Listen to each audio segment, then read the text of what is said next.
finally, we're here. We're having a very Aussie edition of this show today. We're going to talk a little bit about wrestling before we get into what we're getting into, but we've been hyping this up for a few weeks.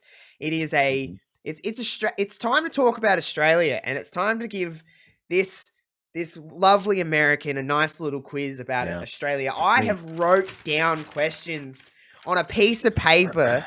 Like it's the late 90s. I've wrote down questions. I got them from the internet. Some come straight from my brain. And we're going to quiz JPJ today and just we're going to get him in a chokehold and we're just going to be like, do you know anything about Australia? Do you really know? You'd be surprised. You'd be surprised. Yeah. And they range from easy questions to like pretty fucking hard. Like even I was like, oh, I'm not sure about this. You know what I mean? I was like, oh boy. Yeah. But we're going to have some fun with that. We're also going to talk about the thing that happened on the weekend. Speaking of Australia, is the AFL Grand Final and the absolute fucking just horribleness that it was. But we're going to talk about that. But I feel like since we're recording at a very weird time, it is my night time that we're recording. It is different odd this week because it's morning. It's flipped. Usually it's me starting the day off with this, but it is nearly 10 p.m. for me. And we're recording at nighttime, so I've had a whole day just to like do what I want. I just streamed a few hours ago. Like I'm just having a good time. You just been asleep. You know what I mean? Yes. You've even got a little bit of morning voice going on. I can hear I do, yes. Voice. It is. I've been up for a little bit. I've been up for like probably almost an hour, but it's pre-coffee. I'm going to have my morning coffee after this. Whoa. Yeah, I like, here's one of those things. So I love coffee and my shoot job revolves around coffee, my regular shoot job. I love coffee. I'm passionate about coffee, but I am still, even though I've been working in the coffee game for like over 10 years or so, I am not one of those people that like can't do anything without a cup of coffee. You know what I mean? My mom is one of those people. Like I'm one of those. If I'm with my mom, she's like, I can't literally do a thing before I have coffee. Oh, bitch! I'm like, not there. I'm but, like, you know. Like I've got to have a coffee before I have breakfast. If I'm not going to eat I'm just like, I've just got to have my coffee. Then I get to the afternoon and I get in that afternoon slump and I'm like, I got to have. 100%. So like usually how it works is like before, like if I wake up early, I mean I work in coffee, so my job starts very early.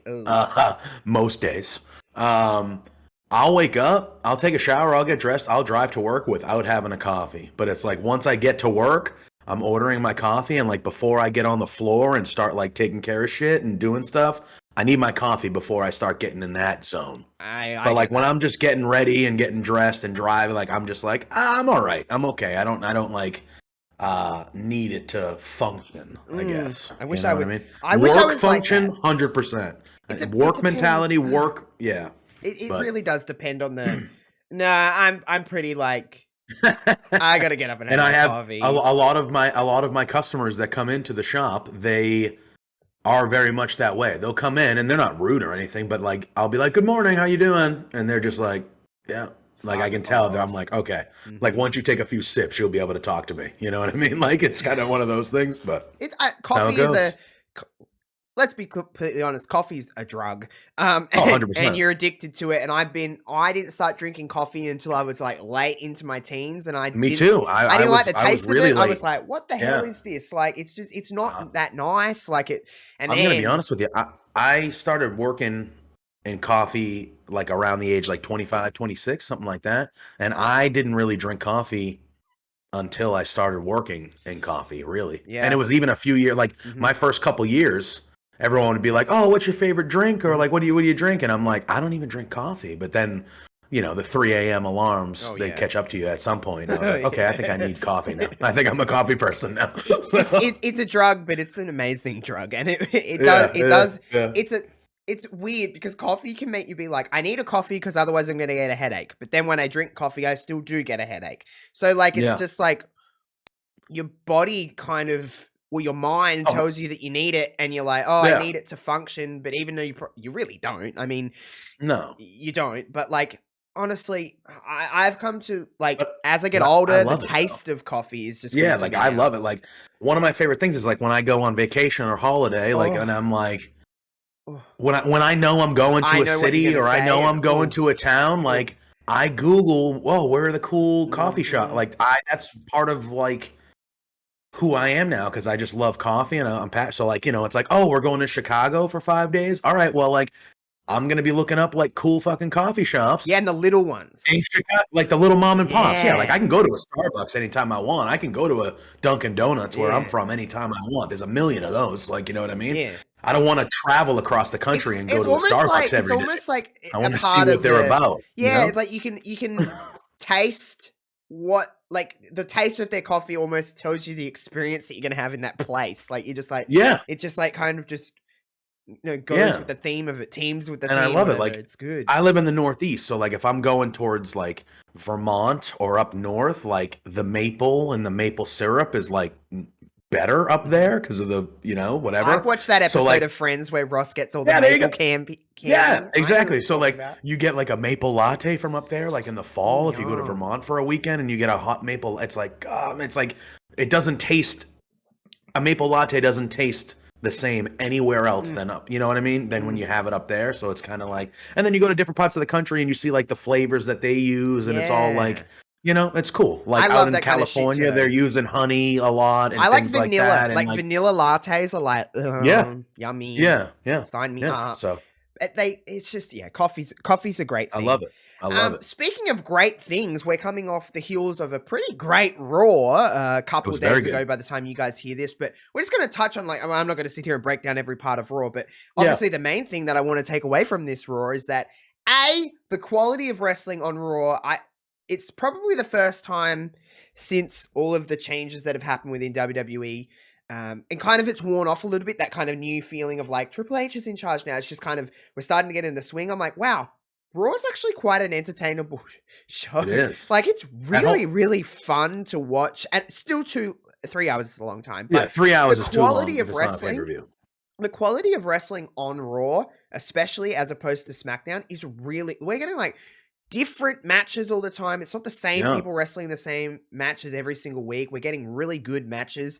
And I think the biggest, and I think everyone will agree with this, is that uh, the unmissable part of WWE's coming back just because there's genuine surprises happening. And I'm not saying yeah. that everyone's going to be like, Candice LeRae, well, as soon as Johnny come back, she was probably, yeah, sure. She was probably on her way back to WWE. We probably knew that. However, Hmm. it's just like so, they do things so spontaneously now. It's kind of like Nikki ASH was just in the ring and then the music played and you're like, what? It's like Johnny's Yeah. return, like how the music Exactly, and played, it was out of nowhere. It and it was wasn't like, announced. and This then, one was even more like there was at yeah, least well, speculation of Gargano. This one there was nothing, because so I it's mean, kind of like by the way, putting this out there, Candace had a baby in February and she looks damn you, fucking good. yeah, I was gonna say she had a baby less than a year ago, and she looks like she did when she left. You And know what so, I mean? but Like she anyway, like looks the right up to it. music played and like the crowd didn't react just like Johnny. And then like it Yeah, started and they're like, wait a minute, it's yeah, Candace. Like, by the yeah. way, I think Candice LeRae, she only had one match, it was very quick, but one of the best wrestlers in the world, regardless of Oh yeah. gender, like that girl could wrestle Hmm. clay and it would be It's just it's ridiculous how good. If you've I watched just Candice LeRae, just even in NXT, you would know how good she is. But like, oh yeah. you search Candice LeRae wrestling, literally anybody, and 900 times, you're gonna be pretty entertained. But she looked great. The crowd reacted great. Again, that kind of subtle like. Even I was like, I heard the music and I'm like, that music sounds so fucking familiar. I was like, what's that? And I Yeah, was like, exactly. oh, and then the crowd. I'm like, oh my fucking god, wait a minute, it's Yeah, Candice LeRae. I was jacked up because like obviously I'm excited to see Candace, and now all of a sudden you look at that Raw women's Oh, division and it's like baby. holy shit, man! Like That that is War Games match is getting spicy. ooh, it's 'Cause gonna she's be gonna good. be in it. I'm gonna be there. I'm gonna be there. Mm. It's in So Boston, it's in you know? Boston. Yeah. Yeah, it's in Boston. I So, already by got the my way, tickets. I am you gonna do be realize there. that Candace is going to be a heel by then because she's with Damage Control. That's my speculation. You think so? And Becky's going to be on the other side. With Bianca, Asuka, Alexa, I think Alexa might turn eventually. No, see, I think Candace will turn because it's like, oh, she's come here and now all of a sudden Bailey has a problem with her. Why? Yeah, and then that's going to be I the think fourth that's okay. member Yeah. of Damage Control because Candace is still kind of in that weird space where she's like, not quite What about there. Nikki ASH though? Because after the match, she took off her mask, See, and this is what that I means that mean. How many that times little- have we had this layers within WWE where we can actually discuss these things where it's not just Yeah. black and white? But Candace was great. one more thing on wrestling before we move on to some other things, because we got a lot to talk about in this show, and whatever. The White Rabbit stuff. I think I talked about this friggin'. Maybe it was. I can't even remember where it was. It may have even been here. I'm not sure. But WWE's doing a really good job at utilizing other realms of media to get us hyped, because really it's I know a QR code's on TV, but it's not like everyone's talking about it. There's no commentary, there's no vignette, there's no nothing. It's like we have to do the work ourselves to seek this out, and I really like that. And there's so much speculation. Obviously the front runners like your Bray Wyatts and stuff like that, but they've really laced it up with so many things, like the source code of a TikTok people are breaking down, and they know that like whoever is in charge of this creative aspect of this knows that a 25-year-old person is going to do that shit, especially when it comes to wrestling. They're going to break down and find every single clue they can, and that's on you to do. It's not WWE telling us to do that. I think it's really cool, and this thing's going to go on for a little while. I don't think we're getting this, it's just going to keep building and building and building and building until we get to like this stage of like, who the fuck could this possibly be? And whether it is Bray, I know a lot of people have said all different. It seems to be speculation on everybody at this stage. But did you see all the shit where they had the actual coordinates? And it was like a stuffed bunny, or it was like a dead stuffed bunny. I saw the cord. Yeah. I am not a 25-year-old. No. So I've seen the QR codes. I've seen the videos afterwards on social media, and like people saying like, "Oh, this was the video from the QR code," and I'll watch it. But yeah, it's getting good because and it's so nonchalant. Like the first time it's with Austin Theory when he's like in the ice bath or in the whatever, and it's just on the wall. During the Hit Row party last week, it's on the TV screen, and like tonight it was during an entrance. They just flashed it on the screen real quick during an entrance. You Americans are very lucky because it does not happen in Australia. Because I think it's a USA Network thing overlay, and we don't even get the hashtag WWE Raw up in the corner. So really? Yeah. So I think we're just getting a direct feed. I've seen it obviously during an entrance. Yeah. Luckily, you say that you're not a 25-year-old. Luckily, there's heaps of people on the internet that'll show you this. Exactly. Shit. And so for me, I just got to wait for the thing. It's so cool though that they're utilizing social media in a great way. And I'm not saying it's a big revolutionary thing that, oh my god, they're cracking a code here. It's just using it's just different. Your advantage. Like your advantages is that people will do the digging for you. You just got to give them the nudge and give them the push. And I think it is really cool. We won't spend too much longer on wrestling, but do you think it is Bray? I do. Yeah, so do I. I do. I think it's Bray. There are some people, even like, some people of stature that like Sean Ross Sapp thinks that he could show up as early as Extreme Rules. He's going to show up. I hope it builds for a while, to be completely honest. I wouldn't mind a longer build and just kind of it getting more as it goes, like more complicated, but like more in your face a little bit. Yeah, because it's not in your face. If you miss it, you miss it. Like, you know what I mean? Yeah. Like, and that's okay. And I think that is okay.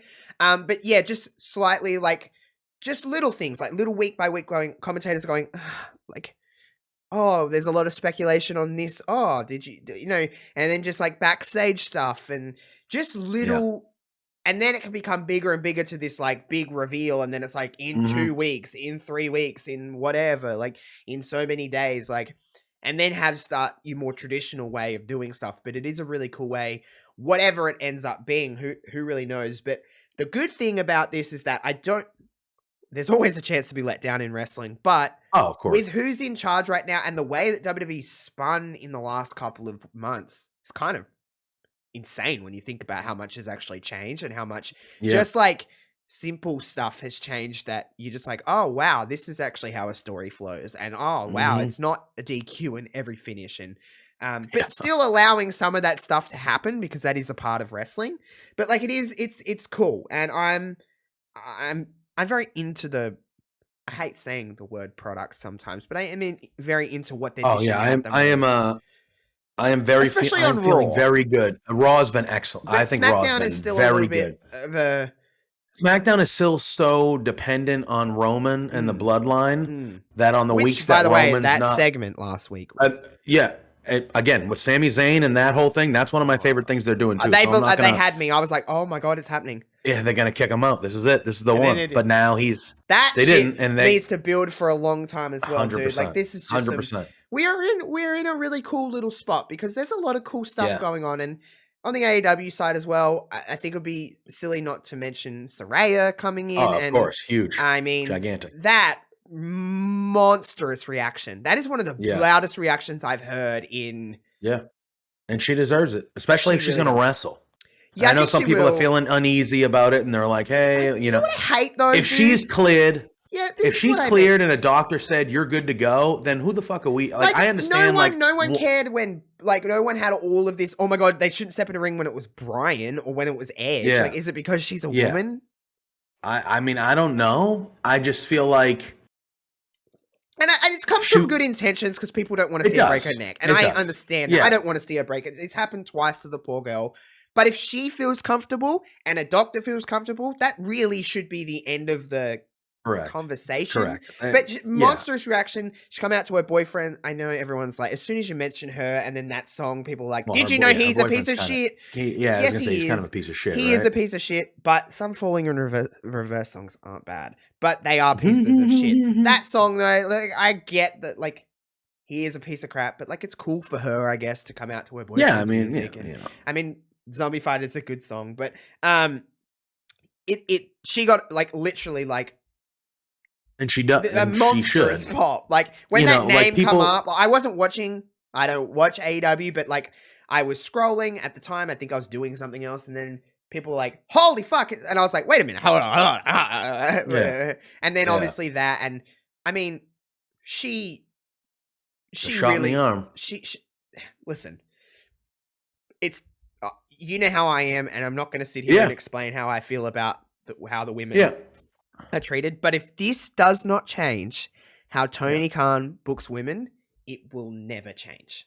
Yeah, and me and Pluggo talked about this on Beards on Thursday a little bit, and because obviously I was excited, as everybody was, to see her, and it was like, holy crap, this is amazing. Like, I feel like me too. because of her, and you were too, and because of her situation and the way that WWE has always presented how they look back at the women's revolution and things like that. Like Paige was the OG. Like Paige and Emma specifically, those two. That match on NXT when Triple H was like starting to make it clear that NXT was going to focus on like real women's wrestling, and it wasn't going to. And again, I know you're a diva guy. I'm not knocking the diva stuff. But I'm not. But no. But everyone, like, this is a good opportunity for me to just clear the air about how I actually view, because some people are like, ugh, you like terrible wrestling. No. Trust me. It was just a different type of wrestling. Yeah, it was just taking the best of what. Some of the best parts of wrestling is when something is so unbearably bad that it has to rise. And I've seen elements. There's not one person that I'll have an argument with where they'll win, where they'll say all divas were terrible wrestlers. No. Then that's not, because it's not true. Michelle McCool was a diva. There was elements of wrestling within that. You're like, they can wrestle. They're just not getting the time. Everything happened for a reason, and I would never in my wildest dream want that to come back. I do not want that championship back. I do not want that There's been rumors the last couple. Maria Kanellis has been all Stratus was like, no. I understand what Maria's saying though, because that championship has a lot people that just like that was a terrible championship. It has no history. I'm like, but that's not true. No. Some great women held that championship and they tried to represent it the best they could. But what you're saying, Paige and Emma, that match at NXT, they started. I think it was NXT Arrival, but like that rivalry in general, like that's what started for me when I was watching NXT back then. That's what started Triple H letting the audience know, like, hey, these women are going to wrestle, and they're going to go. By the way. Like, they're going to wrestle. Yeah, it took a minute, but I know a lot of people look to like Natty and Charlotte, rightfully so in a lot of ways, where they had that and then the Four Horsewomen and their intertwining feuds and things like that. But don't forget, before all this happened with Charlotte and Sasha and Becky coming to the main roster, Paige was killing it with AJ. Paige was killing it with Nikki Bella. Paige was killing it with a lot of women and was the focal point, and it's just really unfortunate that she got hurt. Yeah. I mean, Paige debuted and won the title from AJ Lee. It was that Divas title. Yeah. She won it. her first night.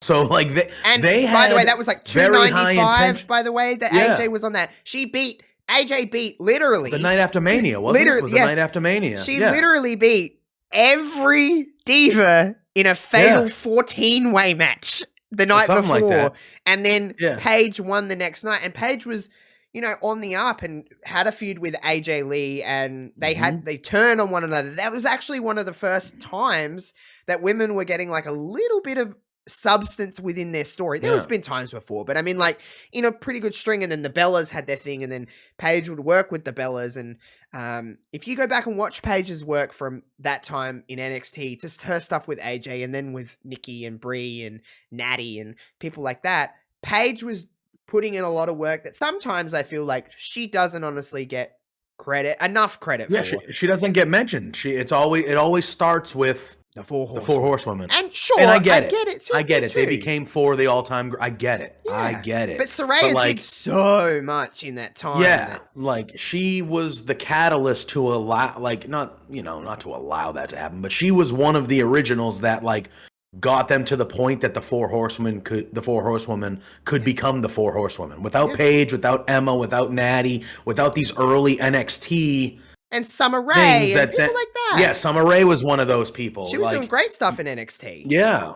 Yeah. And like when Paige came up and they finally introduced the four horsewomen, like afterwards, like Paige was in one of the groups. Like, wasn't it PCB? And then it was the other group with Sasha, Naomi, Team Bad, baby. Yes. And then Team Bella. So like Paige was involved in all that too, but Paige was already up there and established. She was one of the few ladies that were established that they could make in that group. So Paige was like the leader. And she was PCB, a worker. Like she could. Yeah. And it's going to be interesting to see, obviously, Saraya coming into AEW. She has. I think Britt Baker's a perfect first feud because she can beat Britt Baker. Sure. It doesn't matter. They still treat Britt Baker like pretty much the only star in the friggin' division right now. Because, and again, this goes to a deeper convo that we've had. Like, he has to listen to that. It's time to stop treating the division like it's just there and actually start allowing them to have some more story, to open Rampage, to Dynamites and close Dynamites and blah, blah, blah, blah, blah.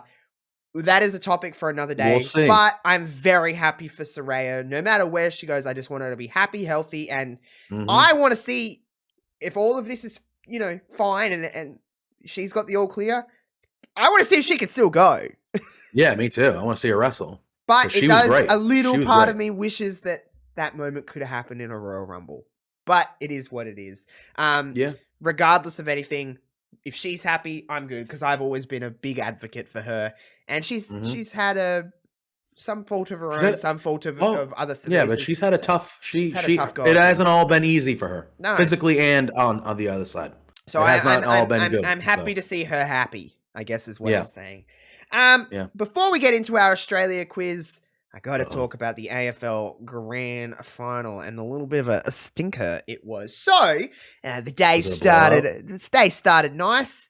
Got up nice and early. You watched the AFL Grand Final breakfast they have with some just some like CEOs and some former players, and the Prime Minister of Australia was there. He did a fucking comedy stand-up routine. It was fucking weird. Really? Yeah, he did. Was it good at all? It wasn't bad. Anthony Albanese, he got a few little laughs. But yeah, there was some stuff like that. They had the thing I liked the most out of the whole day. They have this thing on Fox Footy called The Longest Kick.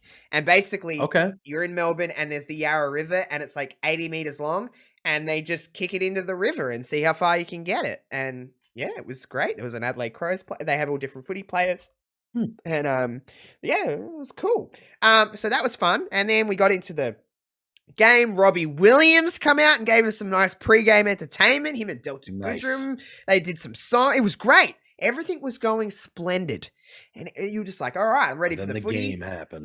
I had some drinks. I was like, this is a good day. We're going to get a nice game. Geelong and Sydney. And then the game happened. And it was like, oh boy. And by the end of the first quarter, this shit was over. Sydney were in the slumps. Geelong were just beating the absolute piss. They were just having a good time. They end up winning by 81 points. So you can imagine the life was sucked out of the 100,000 plus that were there, especially Sydney fans. And I wanted Sydney to win. It was a rough time. Still a good day, and some grand finals happen like that, I guess. But an 81-point victory where the game is pretty much over by halftime, you're like, oh, this is super interesting. Yeah. So that's always fun. Yeah, and it happens. It happens. Sometimes there's, even here, we have the Super Bowl, I think, is kind of the most similar thing to how it sounds for you. It's an all day affair. Pre-game starts at 9 a.m. in the morning. Game doesn't go till 6 Everyone p.m. comes over. You get parties. There's pre-concerts, halftime shows. There's all sorts of shit. Yeah. And sometimes the game just sucks. Yeah. Sometimes it's just, there's been, I think the Super Bowl, there's been like 58 or 59 of them at this point. I don't remember the exact thing. And yeah, I mean, every few years, every time, happens. It's like one team is dramatically better than the other. And it's just like, okay, well, listen, this is just. I think I've even said to you, dude, like like Geelong they were clearly the best team all year, and sometimes it just happens like that where the best team literally does win. So good for them. I'm happy for them. And our footy season, trade season starts next Monday, and that's almost nearly as exciting as footy season. I was going to say that's when everyone starts switches things and goes different teams. And we got some people coming over to the Crows apparently, and it's going to be good. And you just see where everyone ended up, see who's calling it quits, who's had enough, young players. And then the trade period will end at the end of the next week, or it goes to the week after. And then they kind of they don't start training into the end of November. You got the girls on. The first ever AFLW Port Adelaide Crows match is happening this Friday night. Very good. Because Port didn't have a team until this year. So I think they sold out Adelaide Oval. So good for them. Oh, that's cool. Yeah, good for them. Because the Crows, the AFLW Crows, won a game on the weekend by 96 points. Really? Biggest AFLW win in history. The other team scored 2. Wow. Holy crap. Yeah. Now, is that because are they thinking that the Crows women's team is going to be good? Oh, so they've been around since absolute... Well, Hawks are very young. They're all like 18-year-old girls. Okay. The Giants, I should say, sorry.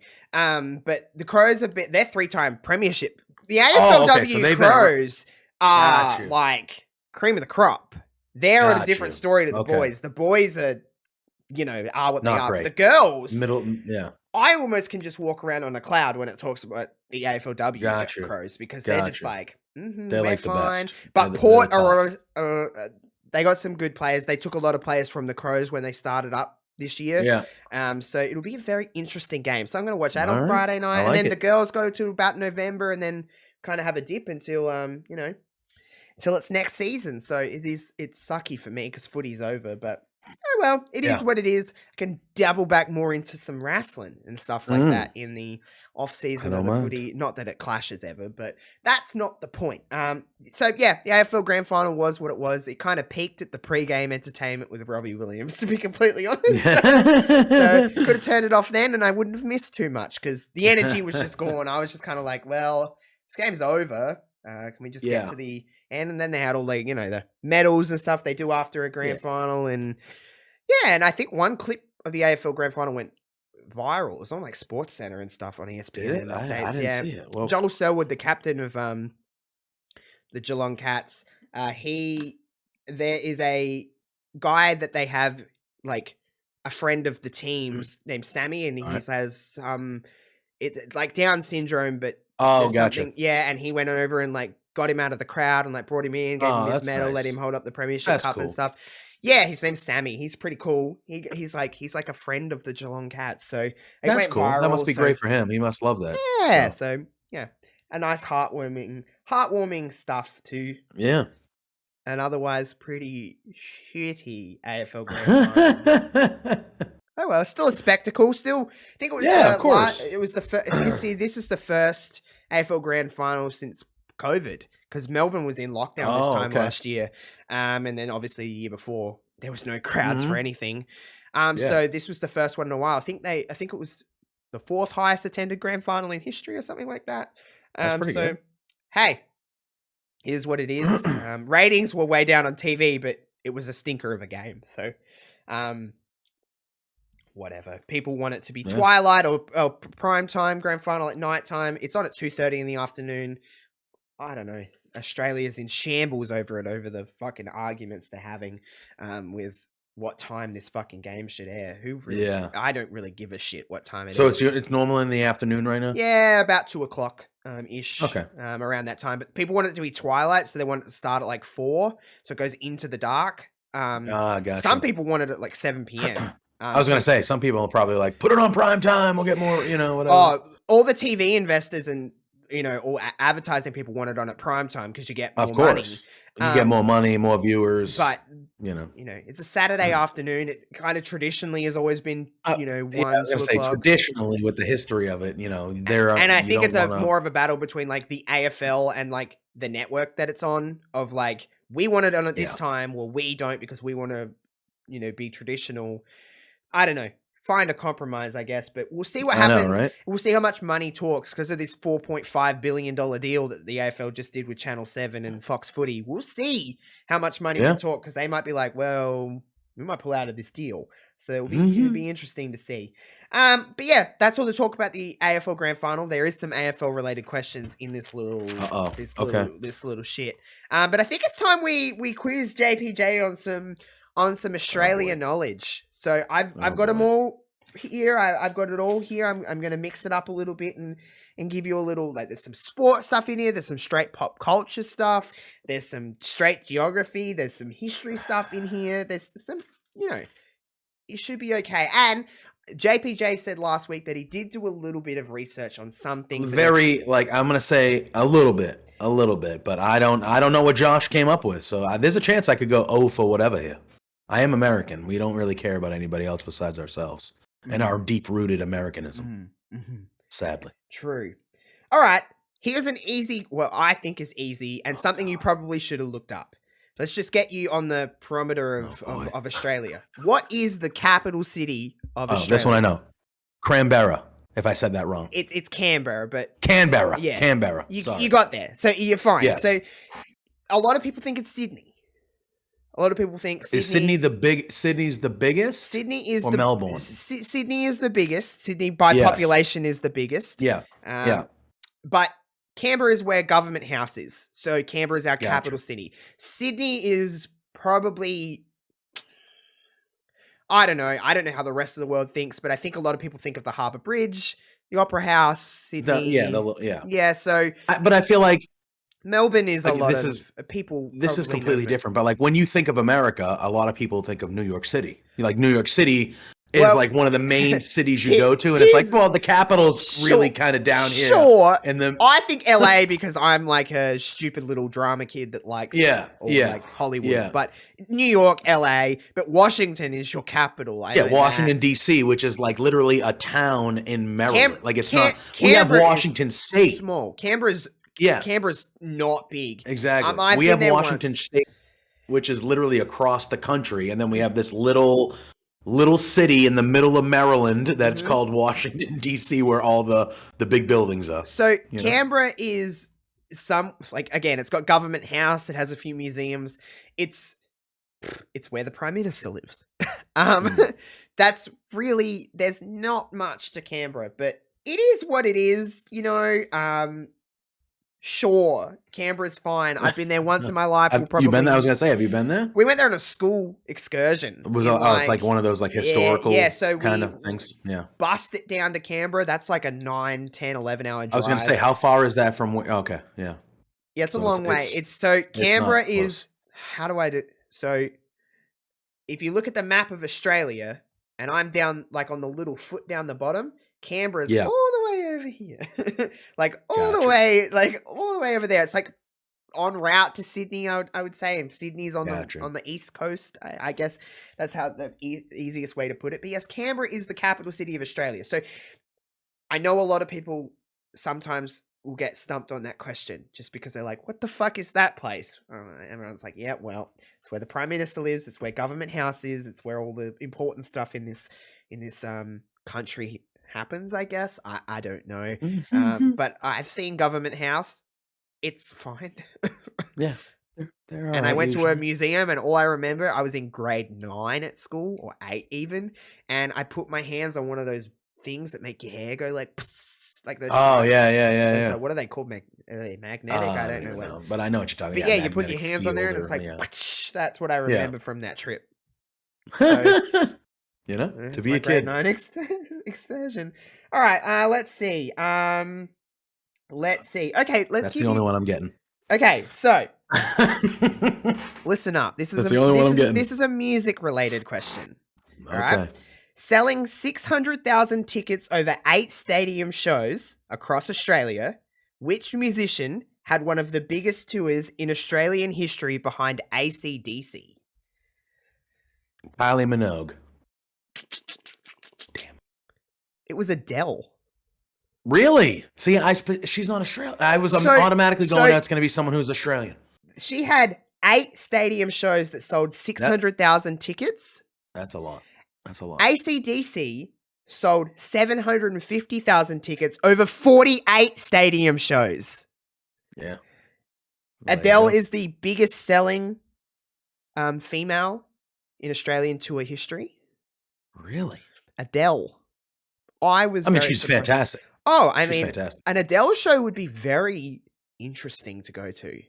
Yeah, I feel like that. I feel like it would just be one of those things mood. you'd just be like sitting there in the moment, just like, oh my God, like I'm She's seeing just great, singing, like, yeah. yeah. And you're like, And I'm she's like, seeing I like just one feel of the like true all-time voices. should be in just like a gown. Yeah. Yeah. She does have upbeat songs that she probably gets Sure. like, But like rolling you're in the gonna deep. cry at some point. Oh yeah. Yeah. Adele is but when I read that, I was like, whoa. Over 8 stadium that's shows, crazy. she sold 600,000 tickets. That's a lot. So that makes me think that they were at one of the bigger stadiums there can be. So the Gabba. Like throughout Australia. Yeah, so the Gabba, which is in Brisbane, I think that hosts 120,000. So she might have sold that out. She probably sold that out, and she did. I know she did 2 shows there. And then you've got the MCG, which is about 100,000, give or take. Adelaide Oval, I think, can get about 70 to 80,000 in a concert. So, I mean, she did pretty well. So good for her. Honestly, good for her, because when I read that, I was like, oh, AC/DC, that makes sense. Yeah, I was gonna say they're Australian. That makes sense to me. But it's fine. Let's see. Okay, this is a question about Adelaide. Okay, so Australia has 8 state capital cities: Sydney, Melbourne, Brisbane, Darwin, Hobart, Canberra, Adelaide, and Perth. Okay? Yeah. Sydney has the biggest population at 5.3 million people. Darwin has the least amount of people at 146,000 people. Wow. How big is the population of the city of Adelaide? You can just ballpark it too, and I'll. Yeah.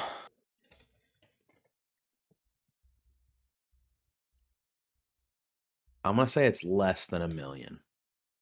So I'm gonna go 650,000. Not close enough. 1.3 million people. Oh, it was over 1 million. And we're the 5th biggest by population city in Australia. And there's 8 capital cities. Is that what you said? 8 state. Yeah, 8 state. So you're capitals. 5th of 8. Okay. We're 5th of 8, and we have 1.3 million. Sydney has 5.3 million. Melbourne has 5.1 million. Wow, that's close. Okay. All right. So Sydney and Melbourne are the biggest by population cities in the world. I think Sydney is the biggest city. Adelaide's by ratio of people to land. Adelaide is a fairly small city that has a lot of people. But yeah, we're 5th biggest, and we still have 1.3 million people. That's not bad. I mean, anything over 1 million, that's a good number. So. All right. In Australia's history, what is the highest grossing film in cinema of all time? I'll give you this. The movie made $115,781,489 in theaters across Australia. See, this is where my thought process is I should go with a big movie, obviously. But at the same time, we have talked about how there are Australian music artists and Australian things that are only really popular in Australia that never made it. I will say, though, I'm not going to give you the answer by any chance, but when something's making $115 million, that's a big thing. You got to imagine that. But right, I'm not going to screw your answer because back. This is of all time. Like, but I feel like it's going to be something more recent because these fucking blockbuster movies that they do, the Marvel movies, all these things now.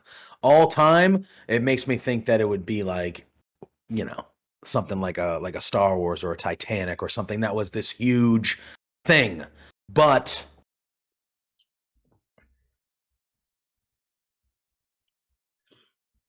I'm going to guess Avatar. You got it right. I thought you were going to say Titanic, and I was like, "Oh, is he going to say Titanic?" But no, because they just re-released it over here. Did they re-release it for you too? They re-released it this week in the States. It might be with next like week all new 4K, blah blah blah blah blah. You know, 3D in your mouth and all that. I know that Avatar was up there as well. So Star Wars: The Force Awakens is number 2. Top Gun Maverick is number 3.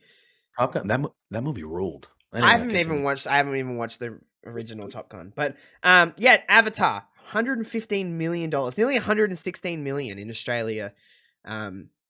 Whoa, yeah, it's a big chunk of money. That is a lot of money. I've never watched Avatar. Yeah, I mean, I feel like you should see it in theaters for the experience because it is like visually stunning. But I mean, it's an average movie at best, I would say. All right, let's give you an AFL question. Let's see if you can get this. All right. What is the biggest losing margin in AFL Grand Final history? It happened in 2007. What do you think the biggest it was? What is the margin? And you just said that this year, Geelong won by 81. A lot. They won by 81 points. Well, 81 or 84 points. And this one happened in 2007. What is the margin that coincidentally enough, Geelong won by in 2007? Oh, really? It was Geelong as well. So they just blow out people whenever they make it. If you can guess the margin. I'm going to guess 104 points. So close. 119 points. The biggest margin. All right. Geelong defeated Port Adelaide in 2007 by 119 points. All right. Oh, don't worry. Don't worry. We were very worried. All the Adelaide Crows fans that I follow on Twitter were like, we must not let Sydney lose by 119 points because we don't want you don't want that record to go away. We want Port to remember that one forever. While we're on while we're on AFL, when was the last time a South Australian club won an AFL Grand Final? Oh my God. So South Australians, 2 clubs is the Adelaide Crows and Port Adelaide. And the Port. Yeah. So I would say, where are we in 2022? Let's go 2004. Oh my God, you got it right. Was that right? Yeah, Port Adelaide. In 2004, they won the AFL Grand Final. That's a good guess. Holy shit, you actually won. Port Adelaide are the last South Australian team to win an AFL Grand Final. The Crows you guys have won? Has your team, the Crows? Okay. So we've won back. We went back to back. We went back to back in the late 90s. And then Port Adelaide have only won 1, and they won in 2004. Pull that one out. Good guess. That was good. Look at this. You've already got. I've got 3 right. Yeah, you're doing fine. I feel all right now. You're doing fine. I was afraid I was going to go OFA. All right, let's see. Name 2 Australian states.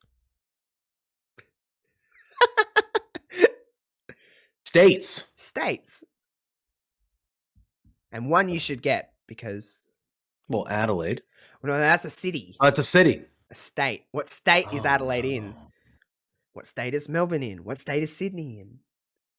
Oh, no. Should be paying attention, my guy. Should be paying attention to what I'm saying. I know. Shit. If you can even get one, I'll give you a tick. Is one of them Australia? No.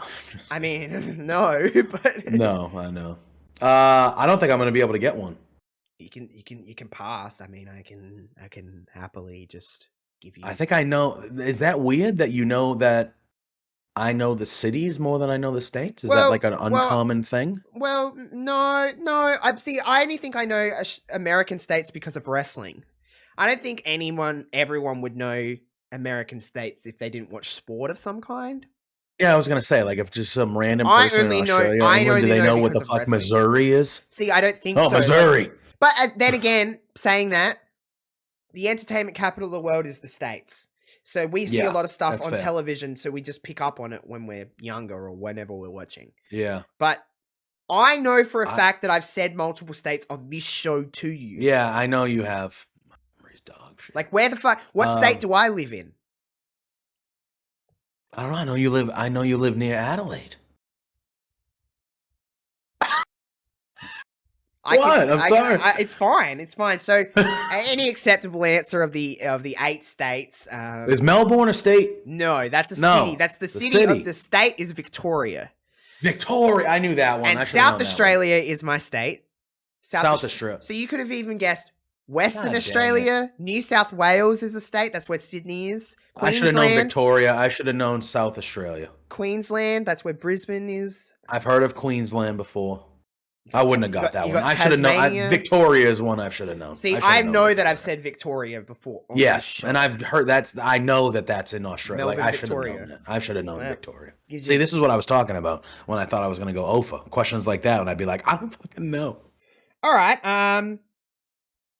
Let's see. What else have I got here? Okay. True or false? Ooh. Australia is the second country in the world to allow women to vote.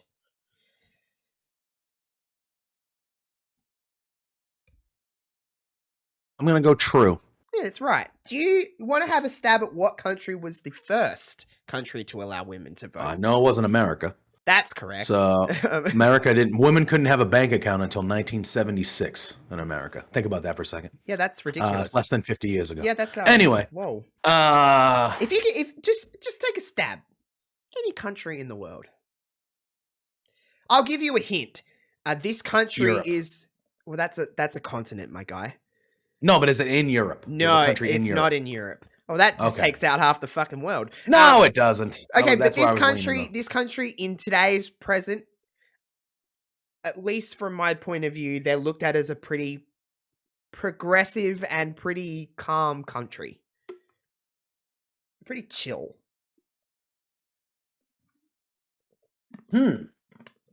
Pretty chill, you say? Oh, well, that's how I view them. I don't know if anyone else. I don't know if that's Canada. No, but I do see why you chose Canada. It's New Zealand. I was gonna guess that. Progressive. That was in my thoughts, because New Zealand is one of those countries where everyone's like, New Zealand's got it right. Yeah, like they're doing good things. They're our little sister, brother, whatever you want to call them. We hate them, but we love them.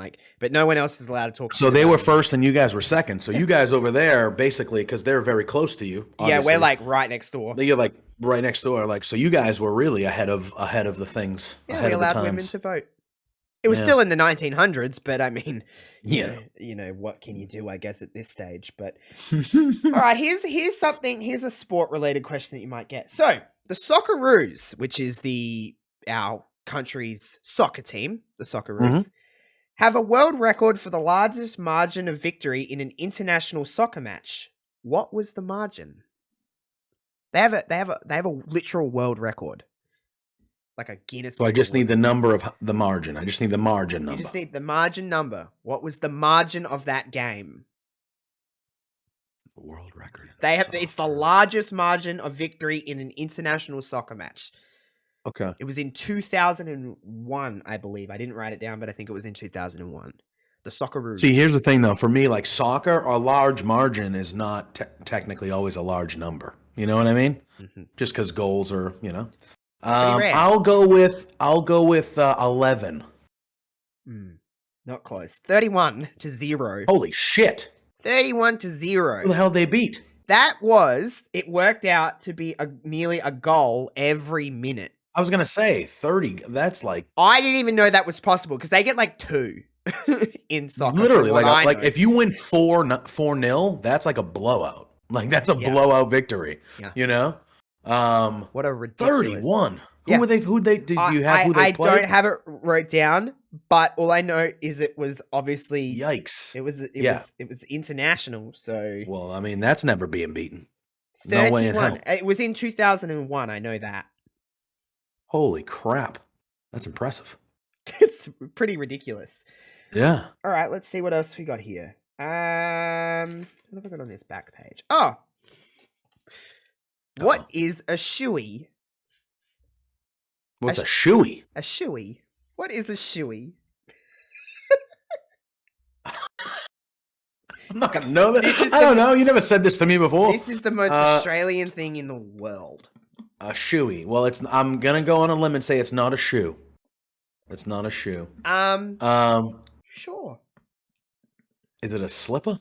Like a sandal? You call a shoey a sandal? So I'll give you a hint. It's some form of an action. You'd be doing a shoey. That would be how I would use it in a sentence. Okay. You're like, what the fuck? I have no idea. I literally have no idea. Telling somebody to shush, to shut up. You know what? That is not the first time an American has said that to me, and I get it, because shoey, like shush shush. Okay, so a shoey.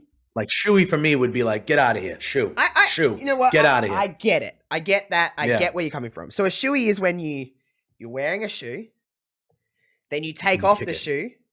Yeah. You pick it up. You pour a drink in it. Oh, you pour a beer and you sip it. You sip it. You do a shoey. Okay. All right. That's a shoey. That is a delicacy in this country. People do it when they're out, when they're at the pub, when they're at a club. Do they celebrate the AFL championships? Have people done it with their cleat? Oh, but the thing is with a shoey is it can't be a fresh shoe. It's got to be the one you're wearing, because it's got to have a little little funk. And you probably wouldn't do it at the start of a night. Yeah. That's when you've had enough to drink where it doesn't really matter that it kind of tastes like you're not really thinking about your thoughts. Yeah. Yeah, so a shoey. There's lots of Australian slang that only we use and that I would say to you and you'd be like, what the fuck is that? Like, do you know what the arvo is? No. It's the afternoon. Oh, all right. The arvo. Yeah, that makes sense. I don't mind that. Oh, it's the arvo. And you know what we call flip-flops? No. Thongs. They're called thongs. Really? You're wearing a pair of thongs. And then... So what do you call... It was a G-string. Okay. Fair. That's fair. That's fair. But we call them thongs. We wouldn't... If you hear another Australian say the word flip-flop, you'd probably get hit in the face with Is that how you know who's a tourist? When they'll be like, I'm wearing my flip-flops or sandals or something like that, and you're like, oh, fuck. Sandals is acceptable, but flip-flops is not. And we don't say candy. We say lollies. Lollies?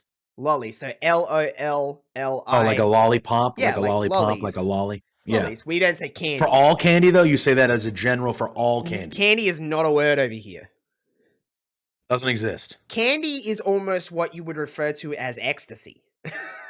Oh, shit. All right. That's good to know. If I ever go to Australia, I want to be asking for the right things. Yeah, so, a shoey. But yeah, we have a tendency to shorten a lot of words. Like, do you know... You're not going to get this. Do you know what the we would say it in... I'll say it in the way Australians say it, and then I'll say the actual word. A botlo. A bottle-o? This is my favorite thing. A bottle-o? Is that what it is? It's a bottle-o. So a bottle-o. Because we say things really fast in this country too. Yeah. So it's a bottle-o, but we'll say bottle-o. Like botlo. What do you think it is? I don't even know. Weirdly enough, it's an alcohol shop. Oh, okay. Like a bottle shop. So it's a shot, like a shot. A shop. Like a bottle shop. A shop. Oh, a shop. Yeah, so we're going down to the botlo. Yeah. Okay. So like So we over here, we'll call that a liquor store most of the time. Sure. However, in New England where I live, we call it a packy. Oh. Yeah. Because New England is weird. You would think. Yeah, we call it, we're going to the packy. Like, why is the world, when you think about it, so fucking different? Wouldn't you just think it would just be easier to make it all the same? So then everyone knows what the fuck you're talking about? Because I feel I would go to America, and I don't feel like, sure, you can understand me, but you can't understand me. If you get what I mean. Like, I feel like people. I have had people comment 95% of the time probably. I've had people comment on this show about how different our accents really are. Oh, they are very different. I've noticed Americans in general, I'm not saying every American, but Don't you dare generalize us over here. You talk, I would say, more proper. Okay. And you are more articulate, I should say, with the way you say words. Maybe. We don't do that here. If we can take any cut corners any way to not say the full word, we'll fucking do it. Speaking of Australian delicacies, what is fairy bread? Now, this fairy bread is something you would have at a kid's party. I was gonna say, is it a cake? Is it a cake of sorts? No, like a dessert. It's a dessert, sure. It's a dessert. It is considered. I mean, is it the Australian dessert? Like it's not the Australian. It's how do I? Fairy bread, like fairy, like I'm a fairy. Yeah, like a fairy. Yeah. Fairy bread. Fairy bread. French toast. Is it like French toast? Is it like a breakfast thing? I guess you can have it for breakfast. It's probably not the most healthy thing. Okay, so what it is, it's a piece of white bread. Like you can't have any of this fucking whole wheat or anything multi-grain. Yeah, you gotta have white. White bread, butter, and then sprinkles or hundreds and thousands on top. Sprinkles of what? Sprinkles or hundreds and thousands, we call them as well, but sprinkles. What's hundreds and thousands? They're like sprinkles. Like sprinkles you would have on ice cream? Sprinkles? Okay. So it's bread, butter, and sprinkles, or hundreds and thousands. I never heard of that before. That's fairy bread. That, if you come to this country and someone said, do you want a slice of fairy bread? You're fucking having it. You have no choice. Is it delicious? Is it good? It's good. It's sugar. Yeah. It's sugar. It's just straight sugar and butter and bread. Yeah. How could that be bad? Fair. And you cut it into triangles. So you can't just cut it down. You have to cut it into triangles. And like you cut it into fours. So you cut 4 triangles. Because it's for kids. Some people have the crust cut off. I'm a grown-up, so I don't cut the crust off anymore. But when I was a kid, and like you have to have a fair amount of butter. Like you gotta really, you don't skimp out on that shit. And then you put hundreds and thousands, but it would be sprinkles in the States. But that's fairy bread. That's like, are they like the rainbow sprinkles? Yeah, or rainbow. Okay. So I'll show you a picture. Actually, I might be able to get it up on my phone. It might come through on the thing, and I'll show you what it looks like because I don't feel like anyone else in the world would eat this. It's just us. They serve this at restaurants? No, this is. Or is this like a home? Like you're at. So it looks like. Is it gonna? Let's see if it will. Oh, that right there, yeah. Yeah. Okay. All right. Yeah, that actually looks okay. Yeah. It's just sugar. Like, I mean, I would try it. I'm a fat. Oh, I'm a fat ass too. So it's fine. Yeah. Don't worry. So I would definitely be like, "What is this?" And they'd be like, "That." I'd be like, "Yeah, right." It's pretty delicious, but then again, I grew up on it, so yeah. I mean, we know nothing better. Fair. It's like Vegemite. Vegemite is you love Vegemite. Vegemite is fantastic, and people from other places do not like it. But they don't eat it properly because I see you Americans all the time. You get a spoon and then you eat it. That's not how you eat Vegemite. It's very bitter if you eat it like that. Get out of here. You put it on toast or on a sandwich. Yum. You don't, and you just put a little bit. I've never had it, so at least we've talked about Vegemite before. It's something that when you get your lazy ass over to this country one day, it's all the things that I would be like, you have to try this when you're here. You have to try it. It's like, if you took me to the States and you would be like, here's a handgun, I would give you Oh, wow. I would not do that. I'm just playing. That was pretty spot. No, that was good. That was actually a really good one. All right, we got a few more questions here. What is the current, as of 2022, as of July 2022, when I looked it up, like this was the most recent data. What is the current Australian population? How many people live here, JPJ? How many people live here? Because some people like to think this country's tiny. In terms of ratio to land to people, there's much more land than there is people. Yeah. But we are not a small country. I'll put it that way.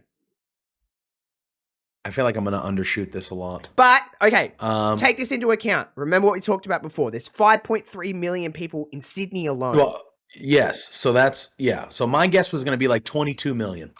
Like somewhere around there. You were close. 22, 23 million. 26. Okay. To be exact, I'm not upset about that. I'm not upset about that wrong answer. I felt like I was on the right track there. But that's Since that's 2010, this country's population has risen by over 78%. I gotta see. So in sheer, like, the size of the land, I think we're the same size as the States. Like, as the United States. Like, in terms and right now we have, as of 2020, we have 331 million people that live here. And I think if you looked up the actual, like, not circumference, but what would be, like, not the diameter, just, like, the terms of actual size of the actual land, we're not far off. It's just obviously we're a different shape, because we're shaped like that. And you guys are shaped like that. Yeah, we have like a... Yeah, we're weird. We're like, oh, yeah. And we're off. Remember, when you think about it, when this is for people, not so much you, JPJ, because you're smart, but for people that you got to remember, really, Australia is the biggest country, but it's just like in terms of like the Southern Hemisphere, I think we're the biggest country on the Southern Hemisphere by pretty sheer amount. I think so. Remember, it's because we're so isolated from the rest of the world, because we're down here and we're just stuck down here, and you guys are all like up here, and we're just like down here. So we have to be big in some areas because we're just like, well, we're the only one here. There's nothing big around us. Like New Zealand's small. We've got like Papua New Guinea above us, and like Indonesia, like Japan's just up. I mean, Japan is the complete opposite with like, it's tiny, but it has fucking heaps of people. Like, a ton of people. But in terms Japan of has size, 126 million people. Exactly. And they're not a big country, like in terms of size. So that's a pretty insane thing. All right, I've got a couple more questions, I think. What have we... Okay, here's a music question. What is the best-selling album in Australian history? You told me this. We just talked about this woman. No. That was the best. She was the biggest female selling album of all time. This is the best selling album. But I won't say or not say if that is still the right answer. I'm not going to remember her name. I know who you're thinking of. But we talked about her after a show. She's the best female selling album. Gotcha. Of all time. All right. Top selling album of all time. Ever. And remember, they don't have to necessarily be Australian. Yeah, that's true. Because it's just whatever. I got to think of the all-time best-selling albums in America. Because you know music. You're a music junkie. Yeah, I feel like Michael Jackson Thriller is usually always up near the top. I will give you this. That was in the top 5. It was not number 1. Yeah. At least in America, one of yours, AC/DC Back in Black is always up near. That's one of the best-selling albums of all time. The Eagles are usually somewhere up there. Shit. I'm gonna go with album in Australian history. I don't think you'll get it. You might. I don't think I'm gonna either. Let me go with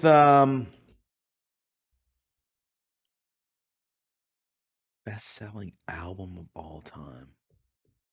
Brutal. This is gonna be wrong. I just need to preface this. This is gonna be wrong. But I'm gonna go with 21 by Adele. It's not. You were way off. Yeah, Bad Outta Hell by Meatloaf. Oh, damn, that's a good album. Good. That's impressive. That's the best-selling album in Australian history. Who you're thinking of was Delta Goodrem. She's our biggest selling. That's right. We talked about her. She's our biggest, that Innocent Eyes was in 2003. That's our biggest selling Australian-made album of all time. Gotcha. Bad Outta Hell. Good Bad Outta Hell. That's a good record. Yeah, when I looked at that, I was like, oh, because when I was looking that up, I thought it was... Didn't he, recently? I think so. I thought it was Michael Jackson Thriller. I was like, That's one that's always up there. It's just always near the top of most lists you see. But yeah, that Back in Black by AC/DC. But yeah, Bat while Out of I'm Hell. here, let's have a look at the see if any surprise you. I mean, I don't know if any will surprise you, but let's just have a little looking. You know, let me. Biggest selling biggest selling albums in Australian history. I had it up. I mean, we're looking at obviously the well-known research place Wikipedia for this. So Bad Outta Hell by Meatloaf. We had John Farnham, which is I don't know him. You're the Voice. You're the voice trying to understand. That's like the unofficial Australian national anthem, to be completely honest. That's number 2. Number 3 is ABBA, the greatest hits. Okay, that makes sense. It sold a lot. It sold a lot. Number 4 is Come On Over, Shania Twain. Come on over. 21 by Adele was number 5. All right, so I wasn't like terribly far. And then Michael Jackson's Thriller was 6. Innocent Eyes, Delta Goodrem. The Greatest Hits of Queen. It's number 9. Okay. Number 10 is Jagged Little Pill, Alanis Morissette. Oh, great record. The Eminem Show, Eminem. Wow. Dark Side of the Moon, Pink Floyd. The original soundtrack to Grease. It's great. Born in the USA, Bruce Springsteen. That's number 14. Bon Jovi, Celine Dion, Fleetwood Mac, Metallica. We got a lot in here. Back in Black is number 22. Yeah. Madonna, Savage Garden.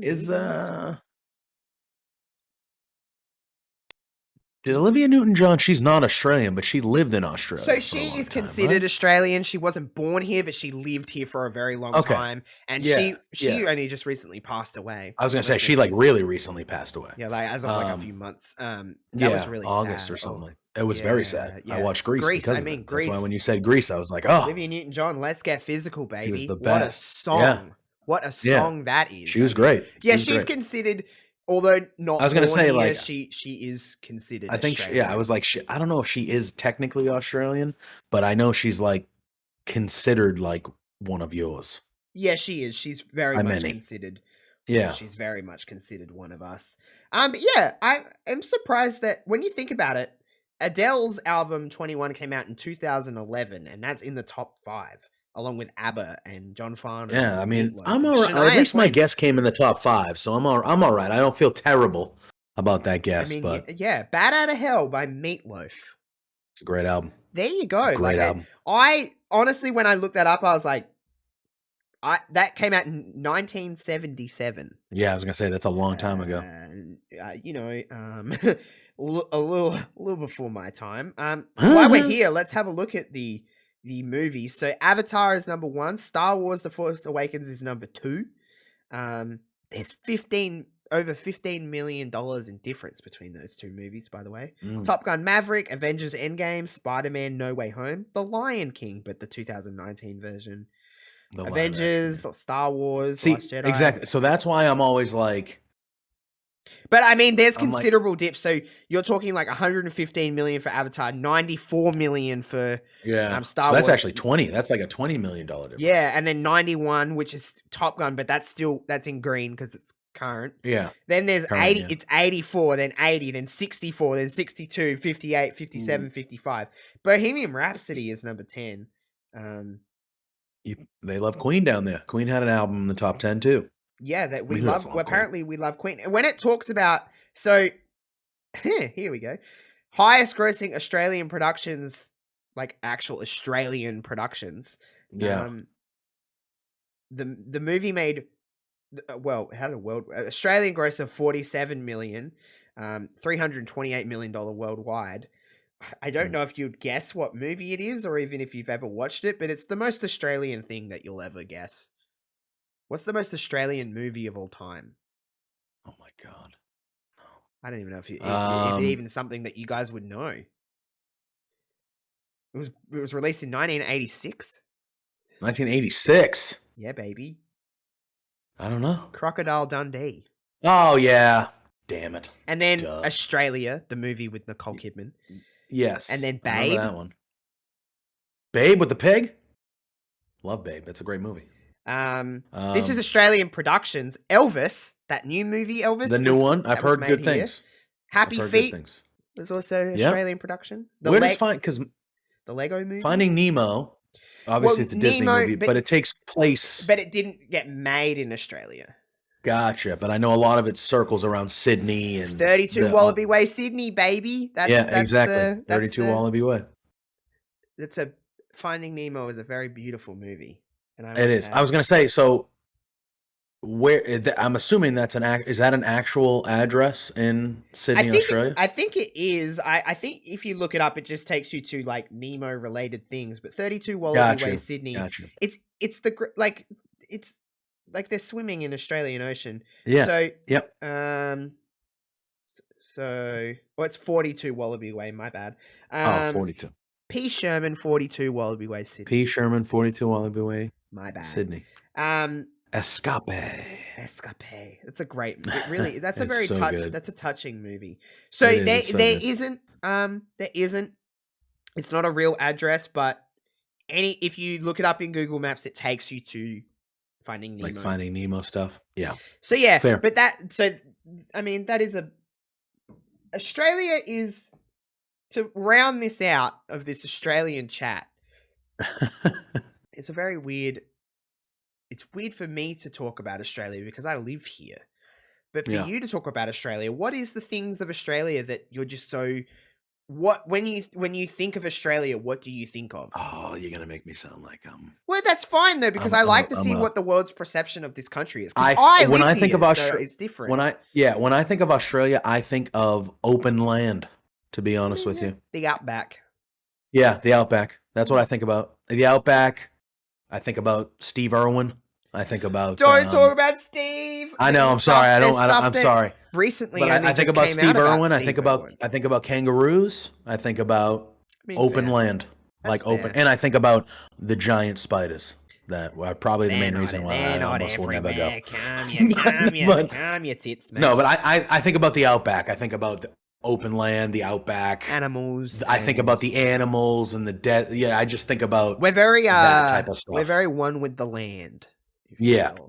We're just very and it's very hot here. It's very hot. Yeah, the heat is It's pretty fucking hot, and everything just catches on fire.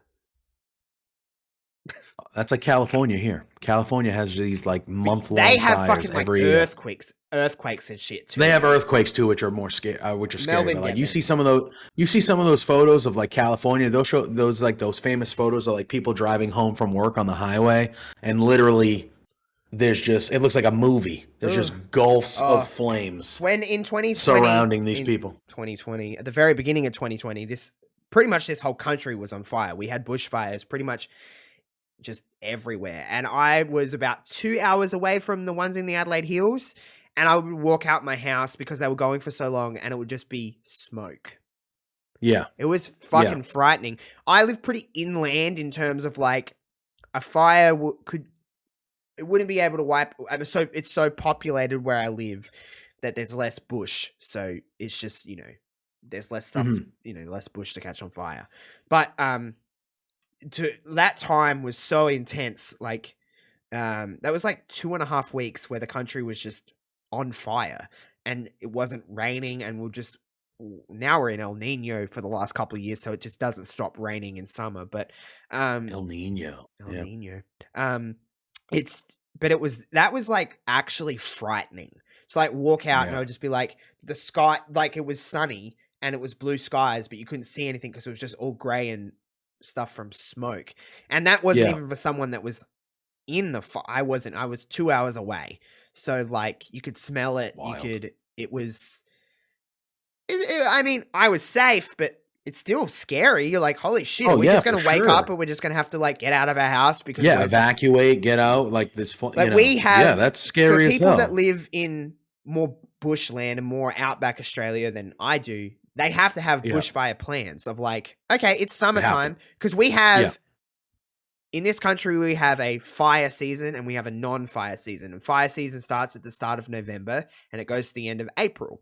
And in that time, you can't have certain gas outlets outside. You can't, have bonfires and stuff like that because a risk of bushfire. But you have to have a bushfire action plan of like, okay, when it's time to evacuate, these are the things that I have ready to me. This is the exits that I have. Can I drive? Sometimes it's not safe to even drive in a fire. You have to just stay in your house and just hope for the best, because driving could be more dangerous than anything. And it's just, yeah, it was pretty intense. But yeah, we catch on fire a lot. But it is kind of fascinating because I don't think anything of these things. But then when I talk to people from other countries, they're like, that's fucking cooked. Like, you guys are fucking weird. Scary. Like, it's like, but like different things. Like, you talk about like giant spiders and snakes and stuff we have here. Yeah.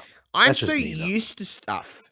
No, but I've talked to many people and they're like I've had to, I don't know. We don't get huge spiders where I am in the country because it's not so humid here. It's more up the top of the country. That's like, okay, bitch, like they're gonna get big. Like, you know those pictures of spiders you see and they're like, I just sent you a thing on Twitter of the video of the people like driving through the flames, and like it's a 45-second video, and it's they're in California and they're driving on the highway and literally like it's right here, and it's just fully engulfed in flames, like burning down. And they're just like, I'm going to work.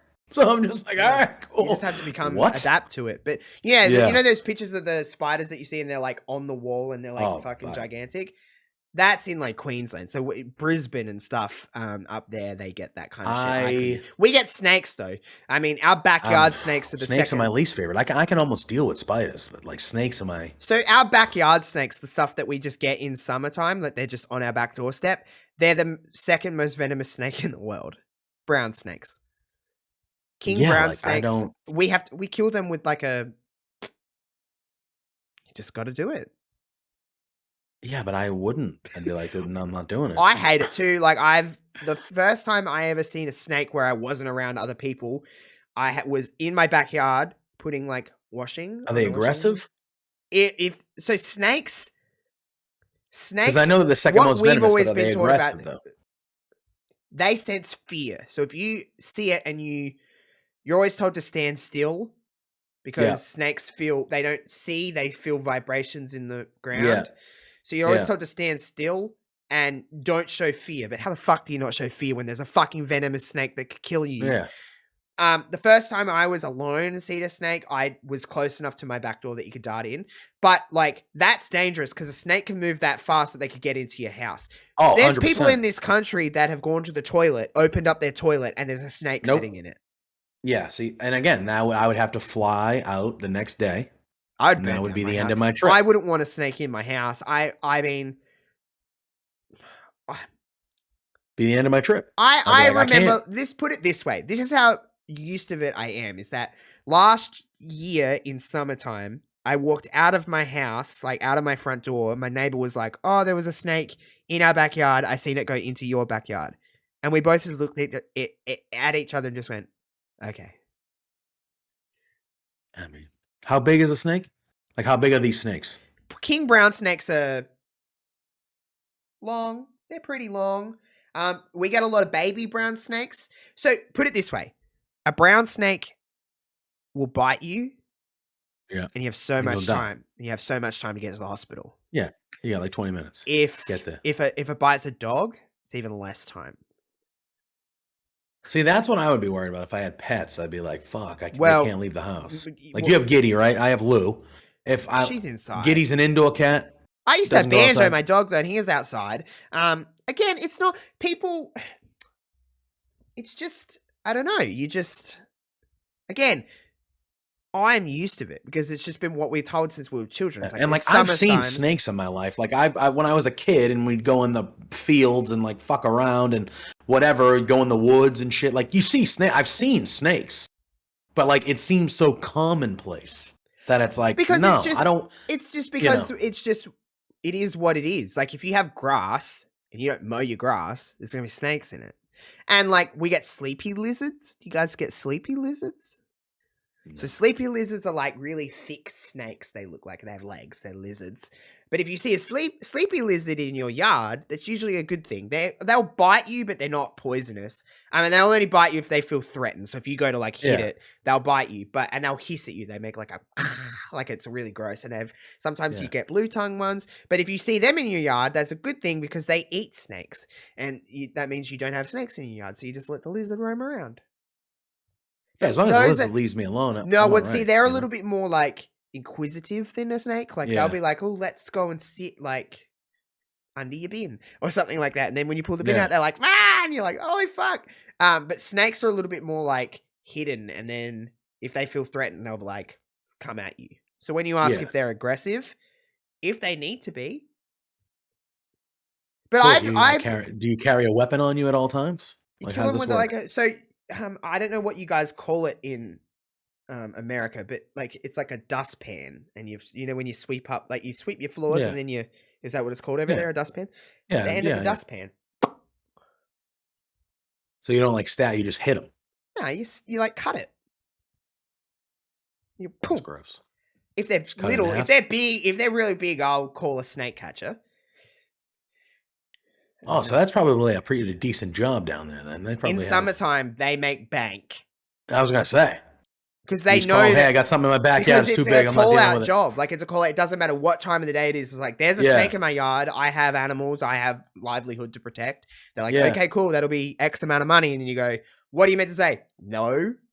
Exactly. Then they just come and they just hang out there for 10 or 15, however long it takes to fucking catch a thing. You know, they're the prong things with the big hooks on the end, and they get it, and they put it in the bag, and then they take it away. I'd be calling them all the time. But if it's a little snake, I'll just get the back of a dustbin and cut it. And then you just leave it. You don't go near it because when you cut a snake's head off, it can still bite you. Yeah. So you just leave it. So you just cut the head off, you just cut it in half, and you're going for the head. I'll always go for it's like swift. Yeah, you gotta be fast too, and you gotta get it at the right angle because that thing will turn around and it will bite you. That's what I'm saying. You gotta be quick. But I've been doing it since I was Can the baby one kill you? Yeah, does it have enough venom in there to kill you? It has enough venom.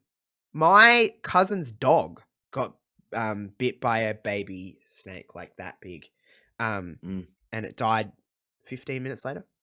Oh my god! Yeah, it's pretty gnarly. God damn. See, it is gnarly. But that's we've been told since we were kids. That's just what you got to do. Yeah. And again, that goes, see, we're not told that because when I live in a downtown area. I'm not going to walk outside to the street to get my coffee once we finish here and have a chance to get fucking bitten by a snake. It's just not going to happen. You know what I mean?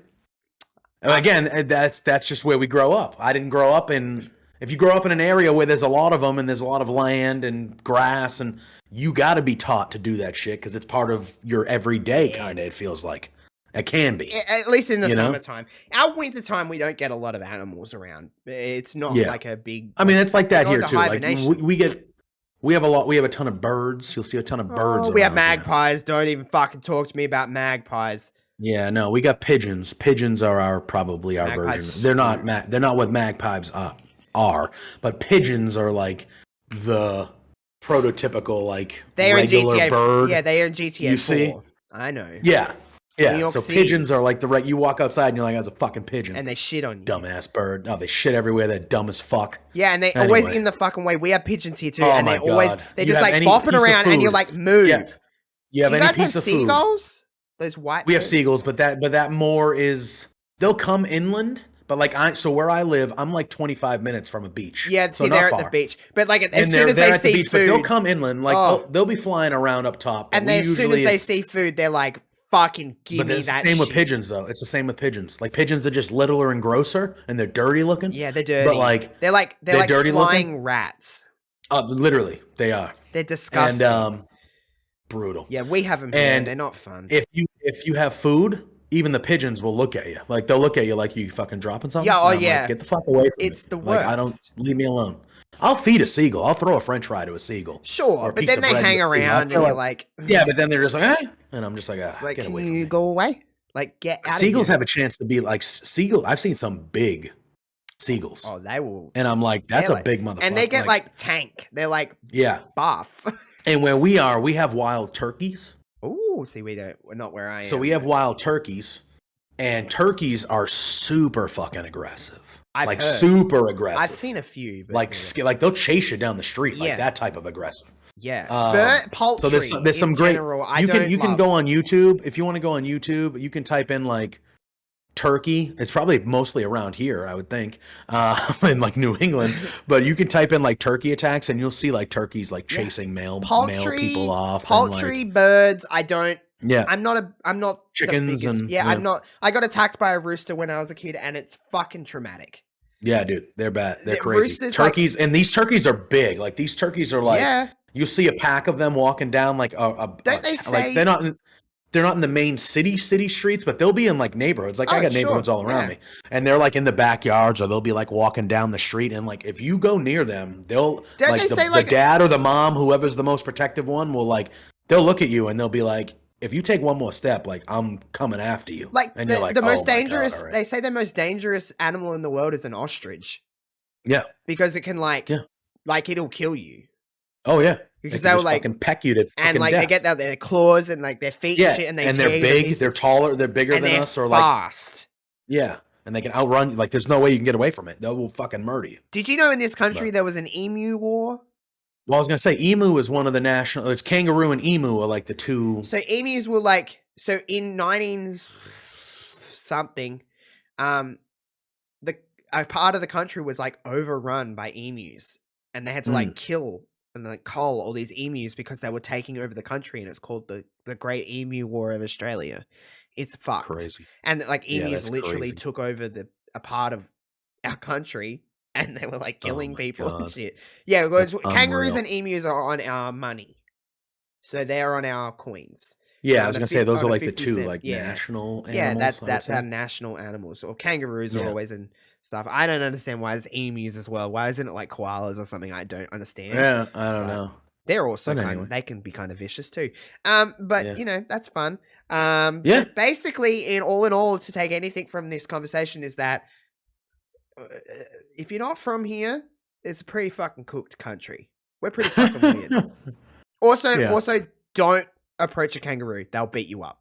Yes, that's what I've heard. I've heard they will take you down. I will leave the Australia talk at that. Don't approach a kangaroo. They're buff. Like if you ever see a kangaroo in person, they have chest muscles. They have literal pecs, and they stand there, and then they can only jump. They can't, they jump and they grab you and they get their things and they kick you, and that's how they beat you up. And they will kick you until you fucking die. Yeah, and they're huge.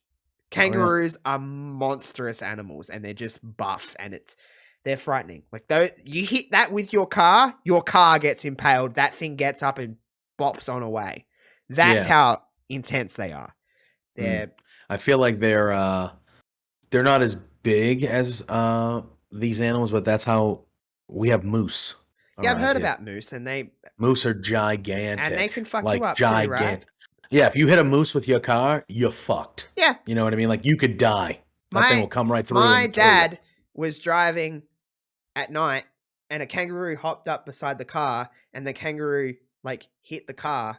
Like, it fell into the car, and my dad's car was busted, and he broke his, like, collarbone, and the kangaroo got up and jumped away. And just kind of kept going. Kept living life. And my dad was in, like, a sedan. Yeah. That's crazy. And the kangaroo landed on the car, which landed on my dad. And broke his collarbone and destroyed his car. Like right off, like you're done. Yeah. Wild. So anyway, come to Australia. It's fun. It's so fun though. You would honestly probably. No, I'm gonna make my way down there. It's on my list. I'll get down there at some point. I got to get to the States at one point. I know I will at some point. There's some you have your fears of Australia, I have my fears of the States. Oh yeah. But I wanted. There's no. I don't think I'd live with myself if I didn't go to a WrestleMania someday in my life. That's what I'm saying. Or the next one's in LA. They're doing Philadelphia Royal the year after. Royal Rumble would. Royal Rumble would be good. Royal Rumble would be nearly more fun than a Mania in some aspects. But I want to do it. I want to go to a Raw. I want to go to I would love to do these things. And I know this sounds really weird, but I've played GTA and I just want to go to LA and just live my life. You know what I mean? I want to see Hollywood Walk of Fame, and I want to do all the like corny things that you do. when you visit other countries. I want to go and look at like the Statue of Liberty. Like that would be fucking cool. I've never seen that. Like I would want to do that. I want to go and visit all the main cities and then get the fuck out of there. You know what I mean? Yeah. That's the goal. Yeah. You see There's it on some TV. good shit to see here. Just most of the people suck. So now the next thing is we need to do a Josh versus America. That's fun. I'm ready for that. And let's see how much I really I'll do my know. research and I'll get some questions. And then we'll flip it on me and see if I can answer stuff about America. You did pretty well. I got like 4 or 5 right, so I feel like I did okay. I was most impressed with which SA team won the grand final last, and you were like, it was in 2004. Yeah, 2004. I pulled that one out of my ass though. There was no research that did that. Like that was just a straight up good guess. I mean, you could have easily just lied and said you knew that. Yeah, it's true. It's true. I could have gone. I was afraid I wasn't going to get any right. The fact that I got 4 or 5 right, especially without a coffee in me, I'm feeling pretty good. You did well. I'm feeling pretty good. So, we are back on podcasting platforms, everybody. You can listen to us on your favorite podcasting thing, as well as YouTube for the video version and stuff like that. But thought I'd throw it back on podcasting platforms. If you just want to listen, on your ride home or on the toilet, I don't know, wherever you listen to podcasts. I'm not much of a podcast guy. I like visual aids. I find it easier. But hey, some people prefer just to listen. Put us in your ears, in your headphones, and your Amazon Echo or whatever you want. But you can listen to us anywhere. I mean, are you a podcast guy? I'm not much of a podcast guy. I do both, but yeah, I'm a podcast guy. But I do find myself over the last couple of years trending more towards video. It's just I like seeing the face behind the voice. Yeah, but hey, sometimes we might sound more attractive if it's just our voice. So it's true. It's true. I feel like some people might hear the voice and go, "Oh," and then they see and they're like, "Oh." Yikes. Yeah, I've had that I've had that very reaction many times. But we're here every single Thursday night at 9 p.m. Australian Central Standard Time. That sentence won't be coming out of my mouth in a few weeks because it is daylight savings for us soon, so it'll be Australian Central Daylight Saving Time. But yeah, we're getting into a cool time of the year. It's Christmas soon, weirdly enough. And then we'll be resetting it all again and starting 2023 before we know it. Only a couple months away. Crazy to think about. Christmas. Yeah. Christmas. That's the busy time for me at work, and it's just, it's a time. But it starts snowing and getting cold as hell around here. Like it'll be like fucking 4 degrees. That made me jealous. Yeah. I love the cold. I actually like the cold and snow. I'm one of the weird guys that live in New England, but like enjoy snow. I hate it. I'm dreading it. I'm not a hot guy, but I like the activities you can do in the summer, but the heat and the weather, get the fuck out of here. Yeah, I'm just sweating all the time. It's not fun. Yeah, not ideal. Speaking of sweating, for anyone that wants to know, for anyone that listens to this and listened to this a couple weeks ago about my fitness journey and seeing how I'm going with all of that kind of stuff, I've been really good. I've lost nearly 3 kilos in 2 weeks. I can't believe I'm saying this, but I go for a run every day. Wow! All right, better than me. I'm eating better. And I feel a lot better. I'm not getting to 3 o'clock and going, I'm so fucked. I'm actually having some more energy. It does help that I'm not at work at the moment. I don't know what it's going to be like when I go back to work on Monday. And seeing how I kind of fit into that space. Because I can kind of just have my meals already, but then, you know what I mean? I go back to work and then I have the temptations of like, I'm in a supermarket, so I can exactly. I can go get any junk food or any crap snack I want. So that's what I'm a little bit worried about, but we'll see how it goes. Roll with the punches, all that kind of stuff. Anything you would like to promote, talk about? No, just the usual. We got Between Two Beards Thursday nights at 8 p.m. EST over on Love Wrestling. And then just give me a follow or give me some support on Twitch over at JPJ Loves Gaming. That's about it. Nothing too crazy for me.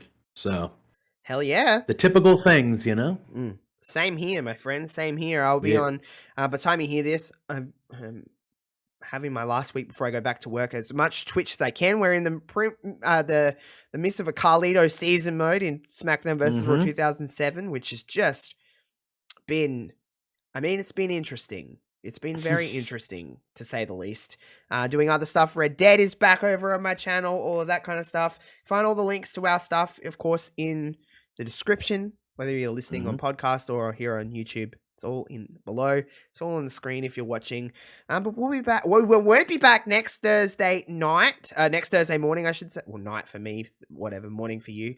Because next week, of course, same time as NXT, as we do every single week of pay-per-views with WWE pay-per-views. We got the Extreme Rules sim, which I don't know how we're going to fucking do most of these matches, because you can't do most of the matches in 2K22. But we'll make it work. I can make a fight pit work somehow. But Extreme Rules is going to be nice, so we'll do that next week, and then the week after will probably be a little Extreme Rules chit-chat, depending on if the show was good or not. But it looks like it's going to be very good. It looks like every single match is stipulation, how it used to be with Extreme Rules pay-per-views. So that's nice, and I couldn't really imagine too much more being added in the next week and a half. Yeah. Maybe a match or two. All good stuff, all deserving to be on the spot, and then I guess we'll be in Crown Jewel hype and watching Logan Paul. You know what? That match is going to fucking slap. You fucking watch it. I agree. Logan I don't hate Roman, I don't hate it. It's listen, I thought no one watched Crown Jewel. It doesn't matter. Exactly. No one watches those shows. I don't consider the Crown Jewel shows canon, so I'm fine.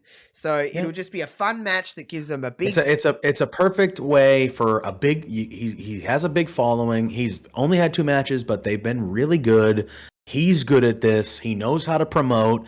And it's a perfect reason for them also, like the Hunter and all them, to be like, let's see if this guy can swim with the sharks here. Like, let's see if he can do this, like swim at this level. Because if he is good and this match is good, Roman is clearly fucking winning this match. Yeah. If he's good and he fits the bill and he looks like he belongs in the main event with Roman, that's it, man. Like, you have a guy that has 20 million fucking YouTube followers. Yeah, no offense to any person in the wrestling umbrella, but Logan Paul is like on a different platform than every single wrestler ever, except maybe of The Rock. Like, it's just like kind of insane, his reach. And everyone's complaining that Roman's beating everybody and it hurts everybody. It's like, this doesn't hurt Logan. This doesn't hurt anybody. This is like a good sacrifice to get us to the next pay-per-view that Roman will defend, which is the Rumble. So, like, or maybe... No, he'll be in a War Games match. He won't be defending... I think, the Bloodline, I think, will be involved in the War Games. So, like, you know what I mean? Like, it's just a perfect recipe for just... I can't wait to watch that match. So, we'll be talking all about that kind of stuff. But next week, over on my Twitch, twitch.tv/JoshRobinson_00, Extreme Rules Simulation. See what the fuck we can cook up here, because I don't know how I'm going to do a fight pit. I don't even know how I'm going to do an I Quit match. But we're going to fucking figure it out. What about a strap match? I can't even do a strap match. So, like... we're going to figure it out. We're just going to figure it out. And we'll have some fun with it. And we'll do some bullshit. And then maybe the White Rabbit will appear on the simulation. Who fucking knows? Who knows? That's boing, the rumor. Boing. He could be there. Maybe all these QR codes telling you to watch the simulation because he might appear there. Yeah, or she. Could or they. Who knows? Yeah, could be anybody. Who knows? But on that note, on that tease, we'll see you next week for the Extreme Rules simulation. But until then, bye.